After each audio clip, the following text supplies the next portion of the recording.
Teleproyecto. Declarado de interés nacional por el Ministerio de Cultura de la República Argentina.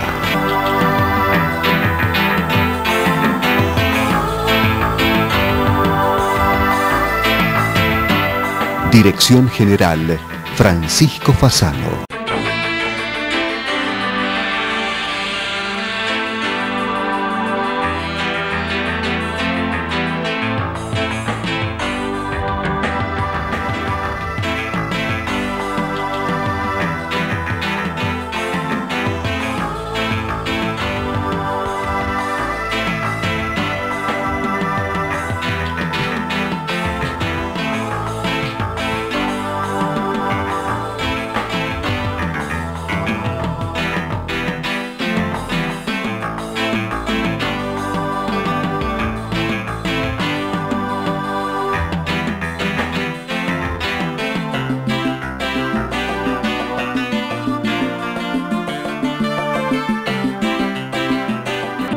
Sociedad Central de Arquitectos 1886-2017. 131 años por la arquitectura. 131 años con los arquitectos.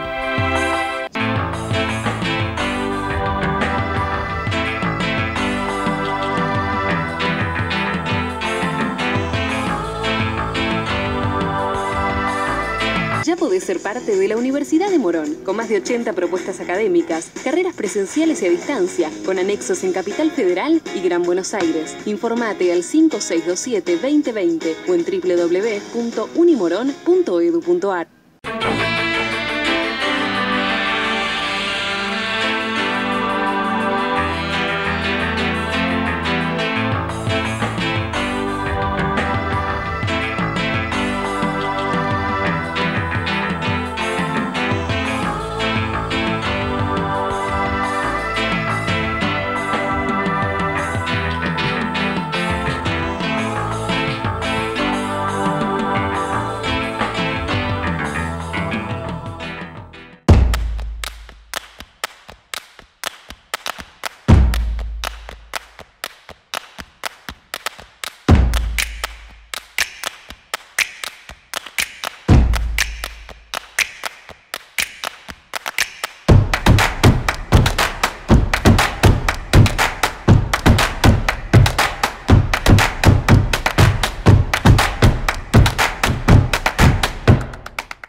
Hola, bienvenidos a la presente emisión de Teleproyecto, una aventura de comunicación que nació allá por el año 1991 y que continúa renovándose semana a semana en sus pantallas, aportándole la actualidad del ejercicio profesional, tanto sea en la República Argentina como en la región y también en diversas partes del mundo. Hoy comenzaremos a compartir con todos ustedes el ciclo sobre la vida y obra de Le Corbusier en forma de capítulos, un material que nos fuera cedido gentilmente por el Servicio Cultural, Científico y de Cooperación de la Embajada Francesa en la República Argentina.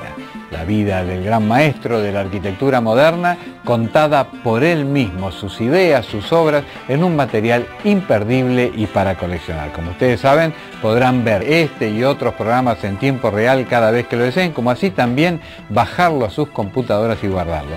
Nosotros no encriptamos nuestra labor, está a disposición de todo el mundo. Esto es entonces la vida y obra de Le Corbusier en Teleproyecto. La famille directe, père et mère, a certainement une influence décisive sur beaucoup de gens. Sur moi, elle a eu l'importance d'être un milieu parfaitement harmonieux, simple, digne et pas bourgeois du tout. Pratiquant du côté de ma mère les arts de la musique, sérieusement, professionnellement. Du côté de mon père, un métier qui était destiné à périr, c'était dans la ville, dans la métropole de l'horlogerie, de la montre, à la Chaux-de-Fonds où je suis né. C'était le métier de fabricant de cadrans d'émail blanc, n'est-ce pas? Métier qui est certainement l'un des plus difficiles artisanats existants. Et mon père l'a pratiqué avec toutes les difficultés que ça comportait, auxquelles j'assistais directement ou indirectement, mais que je pressentais. Je n'ai jamais eu aucune envie de suivre cette vocation. Et mon père n'a jamais eu l'envie de me la proposer. Je faisais allusion à mon frère qui était destiné à la musique, il avait l'audition absolue, etc., etc. On en a fait un violoniste qui a commencé à 8 ans, n'est-ce pas, qui a donné un concert à 11 ans déjà. Et toute l'activité de la famille s'est concentrée sur lui. Pendant ce temps-là, j'étais maître dans la rue, au quartier, avec les copains, et j'ai fait mon petit chemin seul. J'ai quitté l'école à 13 ans, je disais que j'aimerais dessiner, j'avais la manie, la marotte du dessin, alors on m'a fourré dans une école appelée d'art, école d'art. Seulement le premier jour, je suis rentré à la maison en disant, vous savez pas ce qui m'arrive, ils me font graveur de boîte de montre. Alors mon père m'a dit, écoute, c'est toujours un métier. Il vaut mieux ça que rien du tout. Et alors, j'ai trouvé ça un peu saumâtre parce que ça ne me plaisait pas du tout de graver des fondements pour le sud de l'Amérique, n'est-ce pas, pour l'exportation. J'avais été l'objet de l'attention d'un maître qui était épatant, qui s'appelait Le Platinier.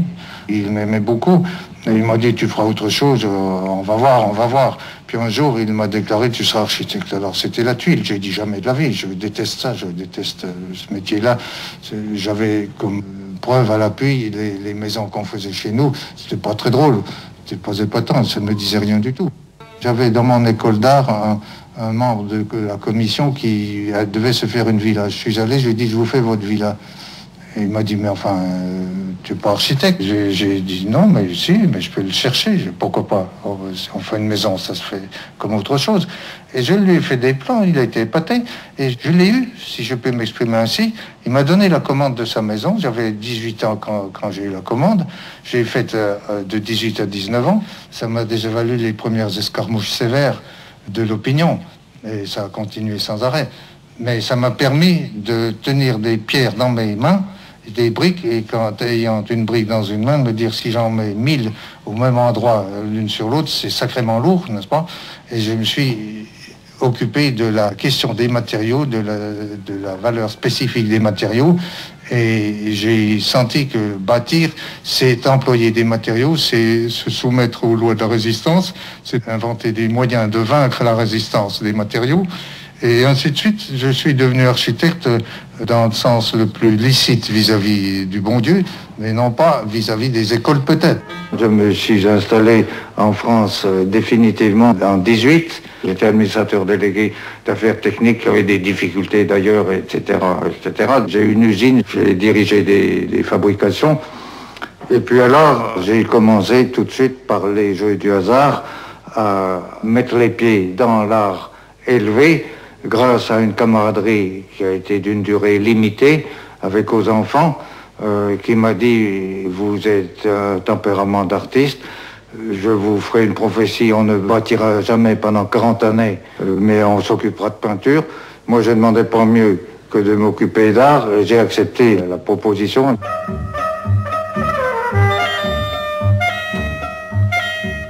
Nous avons commencé à travailler le soir et la nuit. Moi, c'était le seul moyen qui m'était rendu possible. Et le samedi après-midi et le dimanche, jusqu'au soir à 8h, je peignais.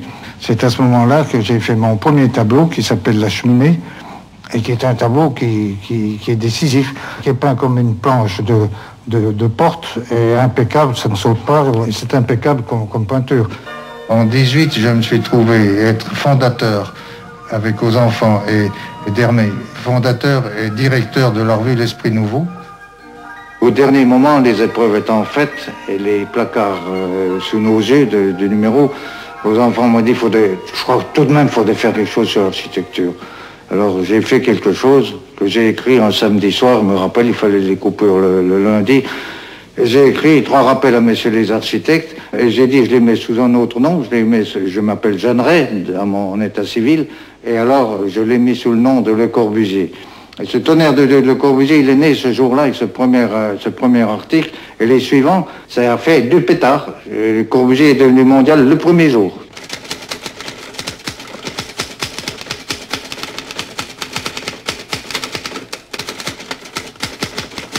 fera rappel à messieurs les architectes, le plan, le volume, la surface, qui m'ont valu des petites rognes de la part de la profession qui ont trouvé que je manquais de politesse. Or, je rappelais tout simplement des choses qui sont fondamentales.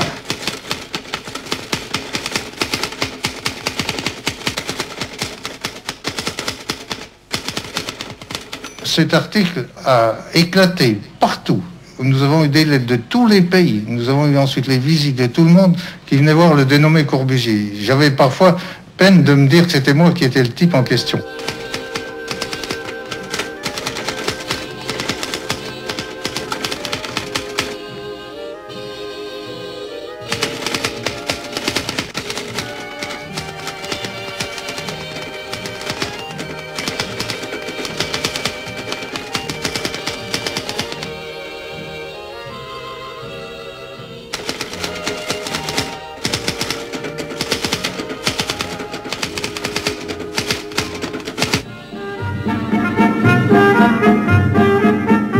C'est en 1922 que pour la première fois j'ai fait une maison pour un monsieur et une dame qui avaient lu ces articles de l'Esprit Nouveau.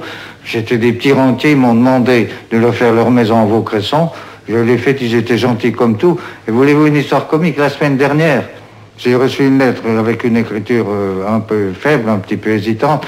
Je suis Madame Benust, j'ai 94 ans, c'est vous qui avez bâti la première maison que vous ayez faite, c'est vous qui l'avez faite. J'ai entendu parler de vous à la radio, alors je vous écris pour vous dire bonjour. Cette petite maison m'a donné un mal incroyable, et en particulier la fenêtre des WC, qui n'arrivait pas à se mettre d'accord avec les autres, n'est-ce pas? Et ça a été une histoire considérable. Je me souviens même, nous portions un soir pour aller au cirque d'hiver, et tout à coup, dans l'ascenseur, j'ai dit, tiens, ça y est, j'ai trouvé. C'était une fenêtre de WC qui était capitale dans mon affaire. Parce qu'autrement, c'était une fenêtre qui était disparate. Alors, ma fenêtre a été faite dans l'unité de l'ensemble. Ça a l'air de rigolo de dire des sottises pareilles, mais c'est capital, c'est la réalité même.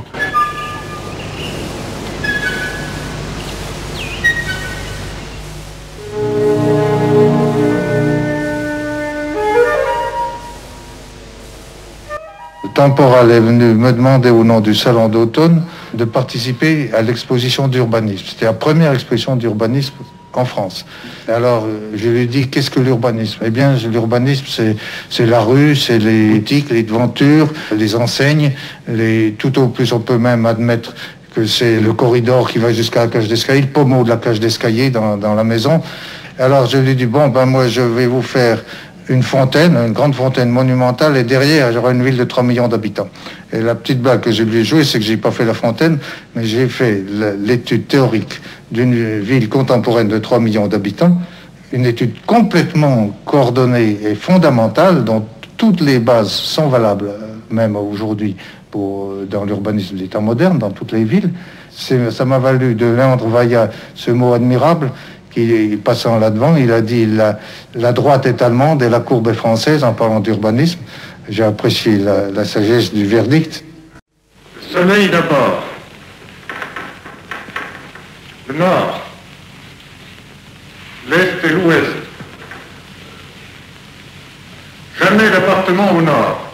Des appartements au sud, à l'est, à l'ouest, au sud, à l'est, à l'ouest, au sud, à l'est et à l'ouest, à l'est et à l'ouest. Puis le problème apporté à la solution de l'automobile, séparation absolue du piéton et de l'automobile. Voici les portes des maisons. Elles sont distantes de 200 mètres l'une de l'autre. Puis voici les autostrades pour les voitures automobiles à grande vitesse. Elles sont indépendantes de la situation des maisons. Puis des terrains de sport. Un stade, une piscine, des terrains de tennis, de basketball, puis les chemins des piétons. Les piétons ont des chemins rapides qui passent à travers au-dessous des maisons, des chemins de promenade, puis des parcs plantés autour des chemins, autour des stades, autour des terrains de tennis et de football, et ainsi la ville se couvre de verdure. C'est une ville verte construite à 12% de surface bâtie et à 88% de parc.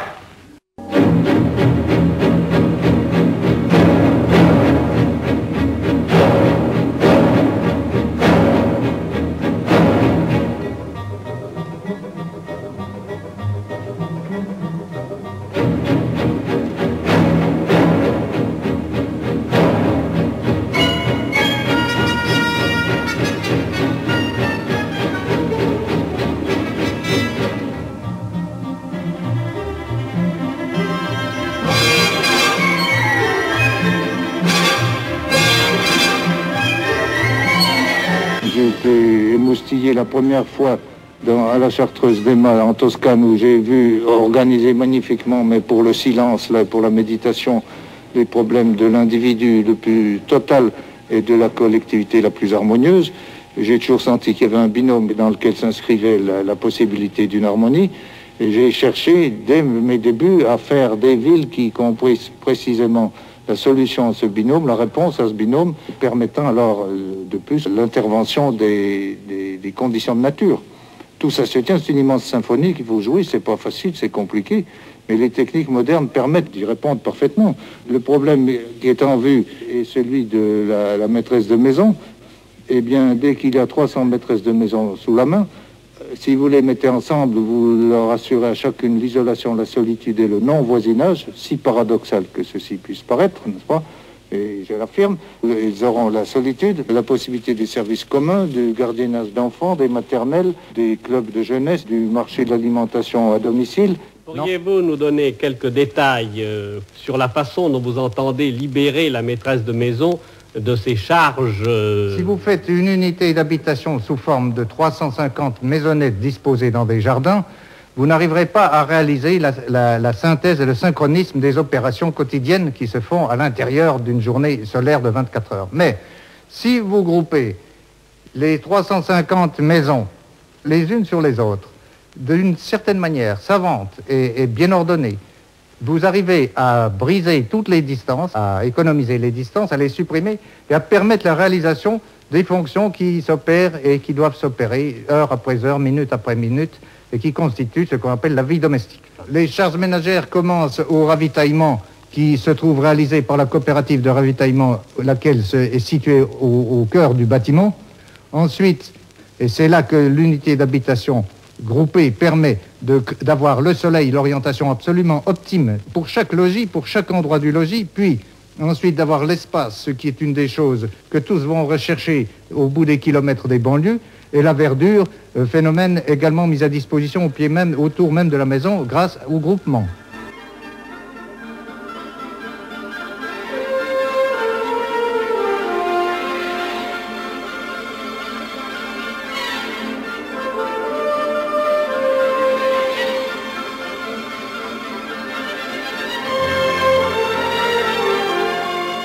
Je place un homme sur son plancher. Je place un plafond, une surface de verre au-devant de lui, le pont de verre des immeubles modernes. L'œil de cet homme. Je place le soleil. Je place l'espace, les arbres. C'est fini. Le logis est conditionné. Je multiplie, je installe tout l'édifice sur pilotis. Les pilotis permettent dorénavant aux habitants de la ville de passer sous les maisons, aux rues et aux autostrades d'y passer également.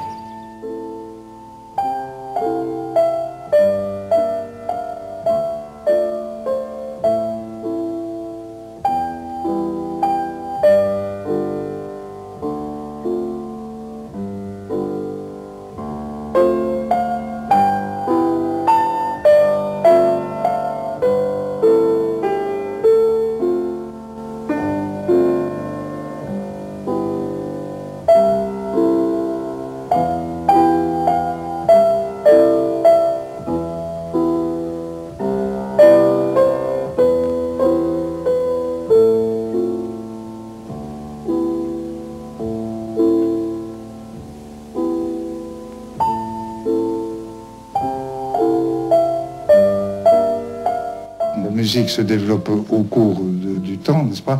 Et l'architecture se développe également. C'est la même sorte d'événement qui se passe dans le temps et l'espace. Car l'architecture ne se voit pas d'une fois, elle se voit en la parcourant, en se tournant. Les hommes ont les yeux devant et non pas autour de la tête, n'est-ce pas?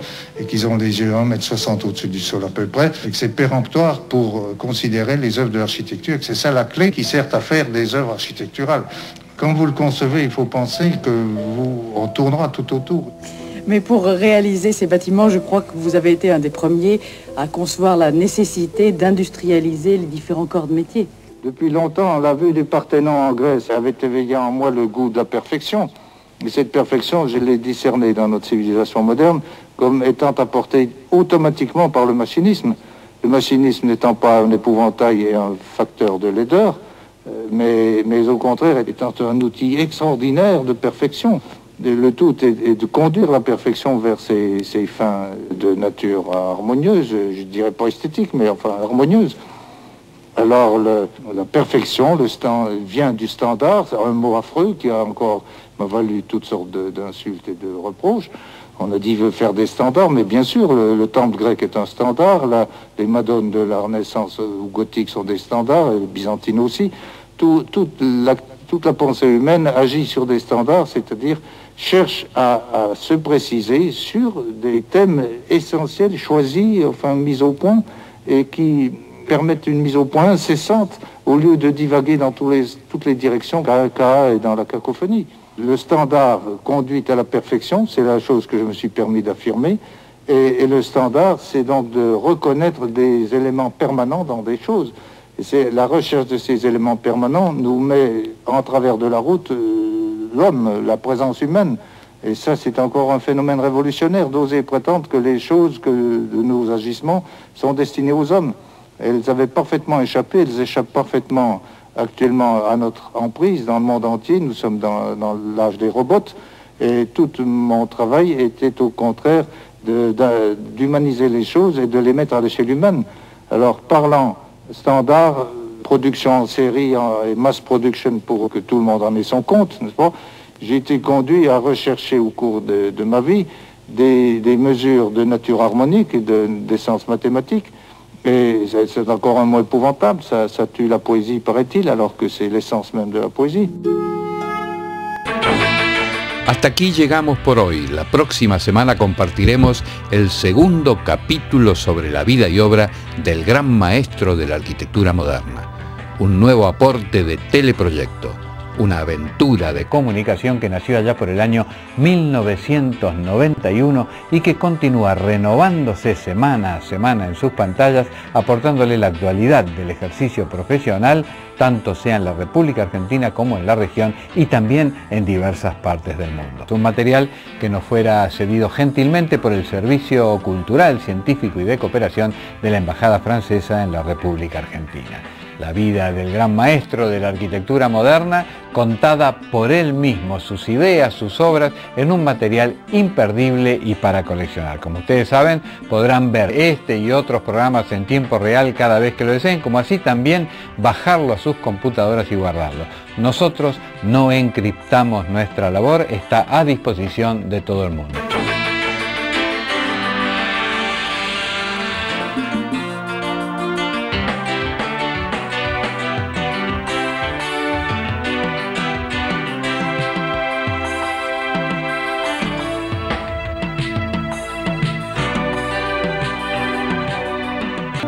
Sociedad Central de Arquitectos 1886-2017.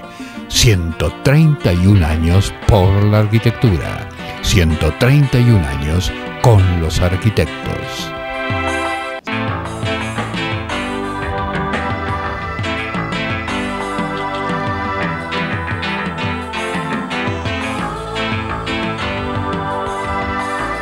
Ya podés ser parte de la Universidad de Morón, con más de 80 propuestas académicas, carreras presenciales y a distancia, con anexos en Capital Federal y Gran Buenos Aires. Informate al 5627-2020 o en www.unimorón.edu.ar.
¿Tiene registrado en video profesional el desarrollo completo de sus obras?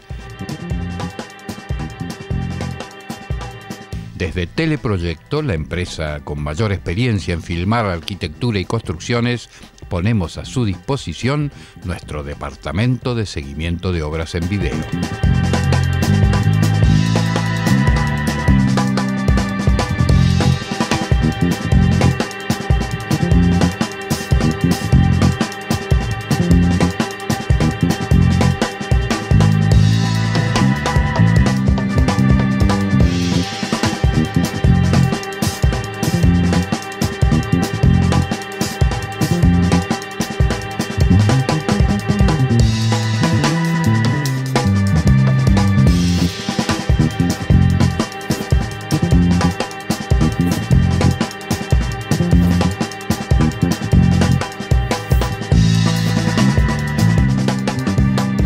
Es otro servicio de Teleproyecto, la construcción en imágenes.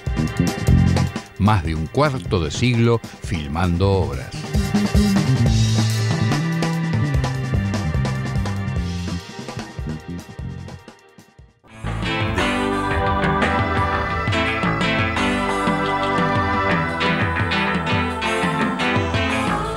Fue una producción de Teleproyecto, www.teleproyecto.com.